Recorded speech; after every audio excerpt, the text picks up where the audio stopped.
ආයුබෝවන් කියලා ප්‍රාර්ථනා කරනවා ඔයාලා හැමෝටම. ඉතින් මම අද මේ වීඩියෝ එකෙන් අරගෙන ඉන්නේ වෙනද අරන් යනවට වඩා වෙනස්ම විදිහේ මාතෘකාවක් ගැන. ඉතින් අද වීඩියෝ එක ගොඩක් වැදගත් වෙන්නේ ඉදිරියේදී ඕලෙවල් විභාගයට මුහුණ දෙන්න බලාපොරොත්තු වෙන නංගිලා සහ මල්ලිලාට. ඉතින් මම වීඩියෝ එක මෙහෙම පටන් ගන්නවා. මම ඕලෙවල් විභාගයට මුහුණ දෙන්න නියමිත වෙලා තිබ්බේ 2024 ඕලෙවල් බැච් එක විදියට. ඉතින් අපිට විභාගෙ පැවැත්වෙන්නේ 2025. ඒ කියන්නේ මේ අවුරුද්දේ මාර්තු මාසයේදී. ඉතින් අපේ විභාගෙ පැවැත්වුණාට පස්සේ අපේ විභාගෙ ප්‍රතිඵල එනවා 2025 ජූලි මාසයේදී. ඉතින් රිසල්ට් ෂීට් එකට අනුව මට පුළුවන් වෙනවා විෂය 9ටම ඒ සාමාර්ථ 9ක්. ඒ කියන්නේ ඒ 9ක් ලබා ගන්න. ඉතින් මේ වීඩියෝ එකේ අද මගේ මාතෘකාව තමයි අද මම කරන්න හදන්නේ මම ඒ 9ක් ගන්න වැඩ කරේ කොහොමද කියලා ඔයාලත් එක්ක ෂෙයා කරගන්න තමයි අද මම මේ වීඩියෝ එක කරන්නේ. ඉතින් අපි යමු වීඩියෝ එකට. O level විභාගයට විෂයන් 9ක් තියෙනවනේ. ඉතින් මම මේ විෂයන් 9ෙන් කරපු විෂයන් තමයි ප්‍රධාන විෂයන් 6.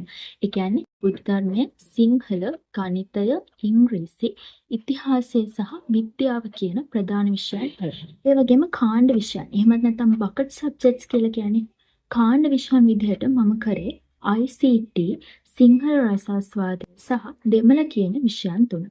ඉතින් ඒ වගේම කියන්න ඕනි මම ICT සහ ගණිතය කියන විෂයන් දෙක කරේ ඉංග්‍රීසි මාධ්‍යයෙන්. ඉතින් මම කියලා ඉන්න කාණ්ඩ විෂයන් තෝරගත්තී ඔයාලා පුළුවන් තරම් Tamanට ලේසි විෂයන් තෝරගන්න උත්සාහ කරන්න. ඉතින් ඒ වගේම මම බලාපොරොත්තු වෙන ඉදිරියේදී එක එක විෂයන් වලට ඔයාලා වැඩ කරන්න ඕනේ කොහොමද සහ මම වැඩ කරේ කොහොමද කියලා වීඩියෝ වල එක එක විෂයන් වලට වීඩියෝ ගේන්න. ඉතින් මම අද කතා කරන්න යන්නේ බුද්ධ ධර්මය කියන විෂයට. ඒක සාමාන්‍යයෙන් ප්‍රධාන විෂයක් විදිහට ගෙනෙන්නේ. බුද්ධ ධර්මය කියන විෂයට වැඩ කරේ කියලා. ඉතින් මේ විෂයට මම වැඩ කරේ අපිට බුද්ධ ධර්මය කියන විෂය ඉස්කෝලේදී ගොඩක් හොඳට ඉගෙනනවා. ඉතින් මම කරේ ඒ පාඩම් 10 වසරේ සහ 11 වසරේ මේ පාඩම් හැම පාඩමක්ම උගන්වලා අවසන් පාස්බුක් පොතක් අරගෙන ඒ පාඩම් වල ප්‍රශ්න හොයලා කරා. ඉතින් මේ විදිහට 10 වසර සහ 11 වසර කියන සිලබස් දෙකම ඉවර වෙනකම් මම මේ වැඩේ කරා. ඊට පස්සේ අවසාන කාලෙදී මුළු සිලබස් එකම ඉවර කරාට පස්සේ අපේ ඉස්කෝලේ අපිට ආයෙමත් පාස් පේපර් කරවලා සාකච්ඡා කෙරෙව්වා. ඉතින් ඒකත් ගොඩක් මේ විෂයට වැදගත් වුණා. ඒ වගේම අවසාන මාස 3 විතර මම මොඩල් පේපර්ස් එක ඉස්කෝලේ ටර්ම් ටෙස්ට් පේපර්ස් ඒ වගේම පළාත් කලින් කරපු පාස් පේපර්ස් ටික ආයෙමත් කරා. ඉතින් ඒ විදිහට තමයි බුද්ධ ධර්මය කියන විෂයට ඒකක් ගන්න මම වැඩ කරේ. ඒ වගේම තව කියන්න ඕනි දෙයක් තමයි බුද්ධ ධර්මයේ විෂය තමයි අපිට ඉස්සෙල්ලාම තියෙන විදිහේ.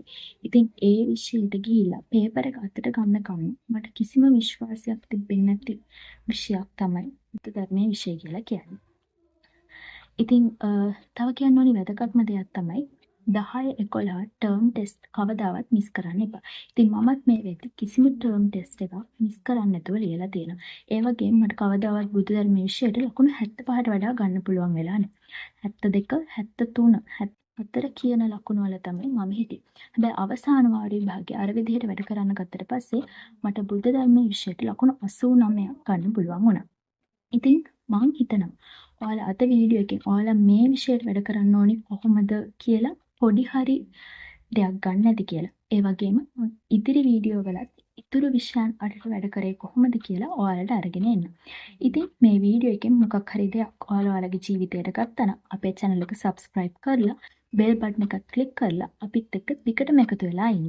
ගිහින් එනම් ඔයාලා හැමෝටම සුබ දවසක්.